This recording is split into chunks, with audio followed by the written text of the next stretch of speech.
Today marks a big day of sadness for me. I lost a good friend today. Friend that has been by, that I could talk to at any time. Friend that's always been there for me.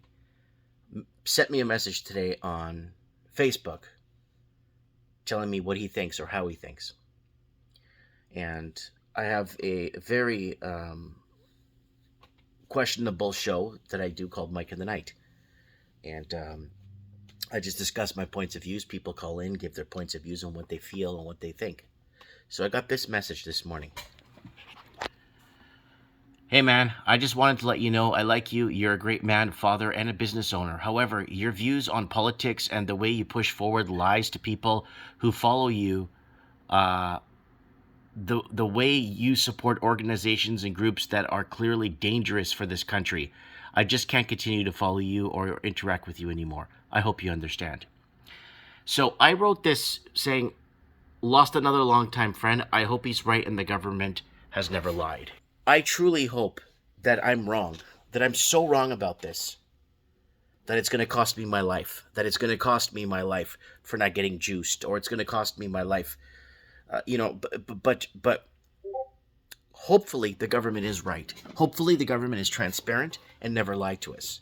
I was taught at a tiny age to never trust the government, never work for the government. That's why I sell toys. I do what I want to do. Those who can do. Those who can't teach or work for the government. So here it is. So this is my synopsis. Now, this is what I've been getting at for many years and why I've been having so many struck down YouTube channels and kicked off social media all the time, and friends leaving me and friends just openly messaging me to tell me that they don't want to get involved with me anymore because of my points of views. So here it goes. Let me just zoom this to a proper zooming level here. 2019 was the year of the protest. The entire globe was, in 2019, was entire protests. Like every country, 31 governments were ousted of protests. The Gilets jaunes in France were the big ones, but then they had Lebanon, they had the ones in Algeria, they had the ones in all of South America, Czech Republic.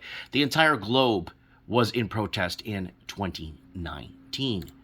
So this is not news 2019. Then I went on Mike in the Night in September of 2019. Most sinister people on the planet, you know. Hear me out. Hear me out of this. Sure. You got this climate change that's full stop. I'm talking, it's everywhere. It's on front pages. It's what they're feeding us. And the funny part of this one is that a lot of people are actually buying this hook, line, and sinker. But what is the real thing? Like, there's something so big in the works. Either it's a real big hot war that's going to wipe out a percentage of us. Either they're going to pull the trigger on a mass pandemic. Right there. So I said that from another video, but that's from back in 2019. They're going to pull the trigger on a pandemic. Why are they going to pull the trigger on a pandemic? Because everything's been a lie. They've been laundering money and competing for wealthy Chinese citizens to come in, launder money, leave the apartments and homes empty. The blue states in America have been doing it, and so have the English-speaking countries. And that's why I've coined many terms, but let the big channels run with it. Amerifornia. Oh yeah, Amerifornia is where America turns into California, so let's keep moving forward. So Canada would be in a recession without money laundering? World economy would collapse if London stops money laundering, so it was a big lie. And why? Well, Canada was competing for wealthy investors from China. Now, how did Mike, you're crazy. 2021 and 2022 were the biggest, hottest housing markets in Canada during a pandemic. Canada's hot because a record flight of capital of $43.6 billion from Hong Kong as China cracks down, and it began in 2019. That's why we're having these record housing markets and record this, because we export homes to China. Well, we don't export the home. We build them. Investors buy them, leave them empty, and move on and buy more and live and then grow the equity and buy more. And a lot of it's due to Chinese gangs bringing in fentanyl that the CBC covered and reinvested the laundered money from the fentanyl sales that had wiped out the youth in the blue states. Mainly the whole west coast of America was littered with this, all the way up to Vancouver, Canada, up. That all went through the country, like the fentanyl and opioid crisis went through the country, killed more people than the sickness that we got, that they shut us down for. And it goes in, so how is Canada going to save its pants?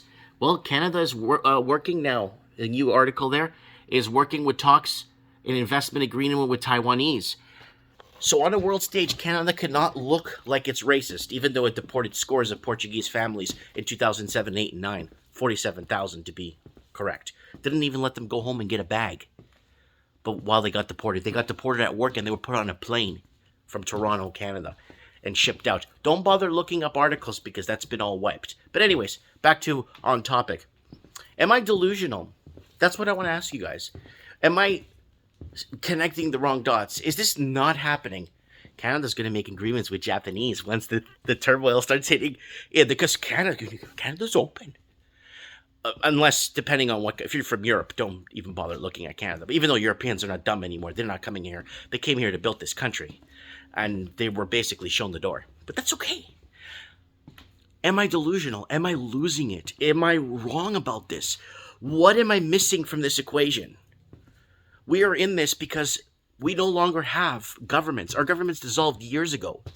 Look at who was the prime minister and governments and all that. The only one person that still isn't president in the Commonwealth during the 2019 protests, when all the leaders were shaking in their boots, scared they were going to get ousted all over the world, Donald Trump was the only one that was removed because of his sentiment and hatred, or public hatred towards China, and not dealing with China and calling out China on things they've done.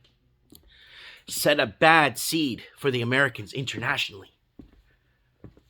But what is, we know what the big picture here is. Depopulation. Let me know what you guys think in the comments below. Am I severely delusional? Is this what is they're saying is happening there? Really, I'm not connecting the dots properly. This is not what it's about, Mike. This is not about governments selling us out, destroying the middle class, and basically crippling the futures of our children that basically need to work an entire life, pass down the inheritance so that the next generation could put a down payment on a one-bedroom condo. Maybe I just don't know what I'm talking about. Let me know what you guys think in the comments below. Wednesdays tomorrow, we'll be doing Mike in the Night live on Odyssey. Don't forget to join us. Let me know what you guys think. God bless. And I look forward to reading your comments on this. I have spoken.